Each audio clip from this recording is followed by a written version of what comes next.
Hello everybody, my name is Coach Logan Revere and welcome back to another episode on your oh so lovely Pathway of Learning. So we're on episode 8, so we are just cruising right along through this, and kind of the purpose of this video is to kind of just go a little bit deeper into those concepts I was talking about in the previous video. So obviously I was discussing the importance of understanding why we have a physical game and what that is meant to do in the terms of if it's adding or subtracting from your potential at the line. And of course, it's easy for me to sit here and say, okay, think about what's adding and subtracting, but when we don't know what's optimal or what things to focus on or what the key elements of the approach are, you might find it a little bit difficult to kind of properly identify those things in accordance with what should be happening.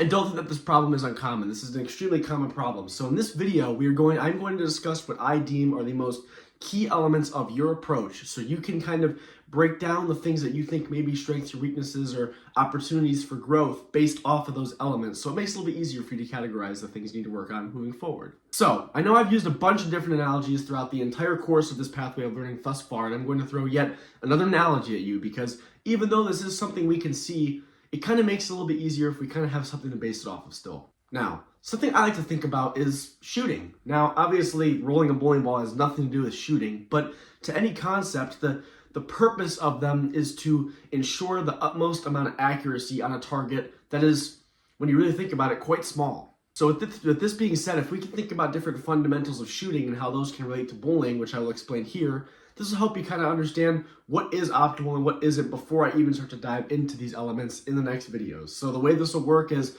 I'll lay it out here, and then throughout each of the next videos, I'll go into each of the separate elements and the more optimal things of each one. But at least for the time being, this will at least get you a little bit of a head start, so you can go into these next videos having a much more firm understanding of, okay, this is what I have discovered before Coach Logan even talked about it. So then I kind of know, okay, here's what I have to work on. So when we think about shooting, the very, very first thing we have to think about is how your stance is, right? How are you setting yourself up for the process of you firing that weapon? Are you set up for the most success? And it's the same thing for bowling. Are you set up in a way that is catered toward what the inevitable follow-on action for the approach is going to be? If I set up in just a goofy direction or my balance is off at the very, very start, you're not setting yourself up for success for the rest of the approach. Now, there is one key thing that everyone has within their setup, and I like to call it a catch or a hitch. So whether you've realized it or have failed to realize it up to this point, everybody has some little tell or something that they do that enables them to begin their approach, whether it be like a little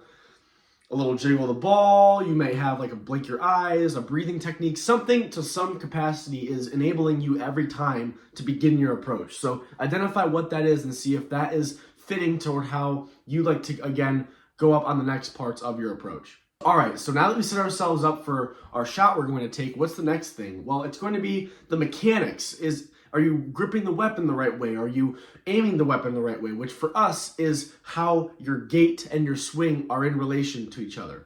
So what I mean by this is, how are your feet moving in relation to how your swing path is, right? If your feet move too fast, if your feet move to the side, or if your swing path flares off to the side, if your swing path is too slow or high, if your swing path, depending on your speed or revolutions you create, isn't a high enough swing, if it's a low enough swing, all that kind of stuff. So think, okay, based off of what you've identified yourself as a rev dominant, speed dominant, vice versa, balanced, I bet you'll come to notice that the swing and gait relation to each other is very, very correlated toward what that bowler you likely are, right? If you're a rev dominant bowler, you'll probably find your backswing's a little low, but your hand is getting a lot of the ball. Or if you're a speed dominant, your backswing may be kind of high and your hand might not be getting underneath the ball enough to create enough leverage to rotate it. It's the stuff like that that you want to think about when you're thinking about your swing and your footwork in relation to each other. So all of this has allowed us to navigate to where we have utilized our energy in various means to reach the utmost highest amount of potential energy, which is I like to call the finger on the trigger.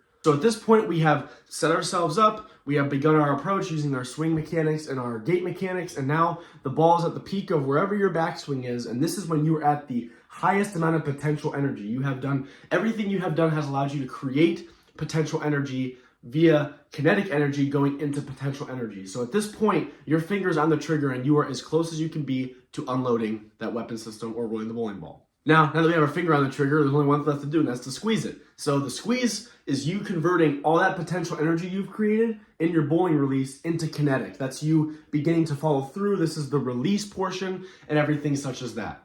And obviously when you squeeze, the trigger still has to work in the weapon system and fire, which is your actual, the very, very end, which is the release, your balance, and everything that is to follow upon the very, very ending of you releasing the bowling ball. Now, I know this is kind of weird, and some of you may not be able to follow that quite as easily as I can or some others I've coached, but if you really just think about the fundamentals of shooting, well, even if you have not shot a weapon system before, you can think of what's optimal, right? So when you're breaking down your bowling physical game into these different sort of buckets of characteristics, it'll at least make it a lot easier for you to kind of pick one thing I have to work on. Like, okay, I struggle at the top of my release going down. So the actual squeezing the trigger portion I struggle on. Or maybe me navigating it to the peak of my backswing, which is, you know, the stance and you making sure that you have the right fundamentals as you're, like, with how you're holding the weapon system and stuff. Like, it all goes very similar in that it's very, very codependent.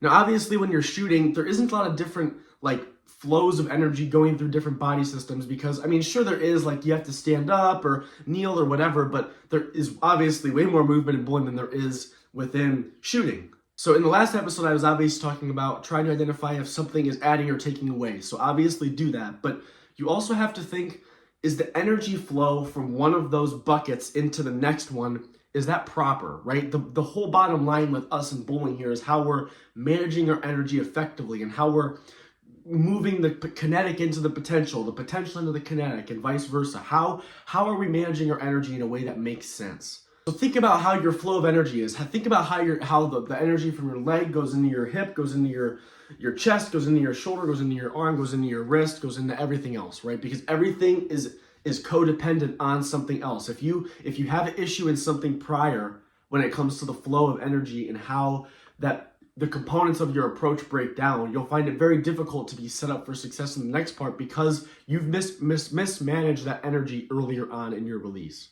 And again, I'm going to go into further detail on each of these, but if you want me to break it down for you in a way that isn't me talking about shooting, here's the bottom line. So it's your stance. Are you setting yourself up for success in the very, very beginning?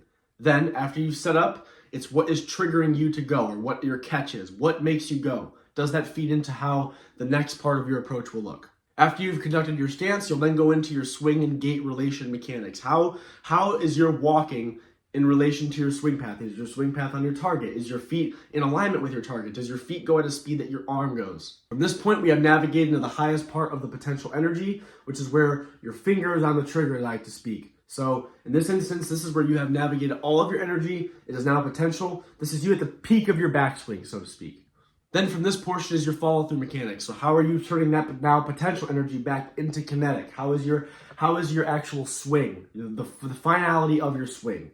And then how is your release? Are you releasing it with enough angle of rotation, enough tilt, not enough angle of rotation, not enough tilt, so on and so forth? That's you pulling the trigger all the way. So before I get into the next video, obviously my challenge for all of you is to write down all these mechanics. Write down stance, swing and footwork, top of the backswing, follow through, release. Write all that stuff and write your strengths and weaknesses within each one. And then as I go through each and every single one of these topics in a lot more detail, then is when you can say, okay, maybe something that I think is a weakness isn't necessarily so bad, or maybe something that I think is a strength maybe is, or so on and so forth. This will make it way easier for you to have a lot more and gain a lot more out of this pathway of learning if you can relate it to your bowling game personally. Just one more thing before I let all you guys go. I just want to thank you all again so much for your support. I've actually just launched my website and just released a special up until we hit 250 subscribers. So if you look in the bio, you'll be able to see a little link that goes to my Google site. Take a look. It's a really, really cool thing. I've been working on it for quite some time. So yeah, and as always, if you have a question or something, please reach out, because the physical stuff, like I've said before, it has to be catered to you personally. And I'll go over some overarching things, but I only know so much based off of what I can hear from you guys. Stay tuned for the next video where we'll start to go into everything a lot more explicitly. And as always, I will see you all as you continue your pathway of learning.